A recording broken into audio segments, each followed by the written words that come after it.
talk about this all the time. There's so many factors at play, but I just don't know what governments are supposed to do about this. Ali, I'm always reminded of your now Premier, Peter Malinauskas, back when Sky hosted the election debate before he won, when he was the opposition leader.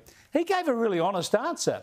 He said, look, politicians can't do much about the cost of living. We can't bring the prices of groceries down.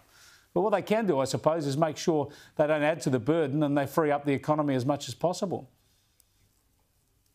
Yeah, that's absolutely right. But I think what also really gets to people is when they pretend that they can do something about that. I mean, my husband and I were having this discussion just the other day. We're both very, very fortunate, but we have really noticed the cost of our overall bill. And I reckon anybody that does the shop, you ask them, there will be one item that they know that they are now using as an example of how much the cost of living has gone up. For me, we in Queensland call them Cheerios. Down here, like they're cocktail franks, you know, those little sausages? Yes. Tried to get some for my Matilda's party.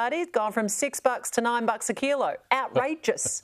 But that to me is an example the little of boys, something the that party is franks. really stuck in bed. That's right, the little boys. Yeah, they're getting it. They're not bigger either, let me tell you. But that just shows you where I think it sticks in your mind about that cost of living, and it's a very real thing that you know that big fat political policy is not really going to change this, but it's still going to hurt me at the till.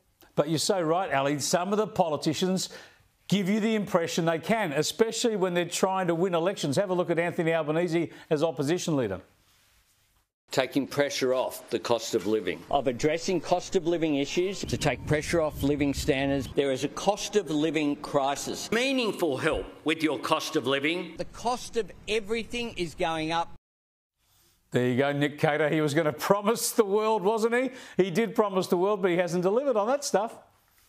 No, I think governments can do very little to bring inflation down, but they can do an awful lot to push it up. And I think this government's doing its bit with government spending, because every time the government spends money, that puts additional pressure on spending and on cost of living. And so they really have to look at that side of things. I think this is a two-speed economy right now, Chris. I mean, I wrote at the weekend, I wrote on Monday's paper about you go to, BP at Double Bay and people are paying $2.50 plus for premium unleaded without a care in the world. They don't even look at the credit card receipt.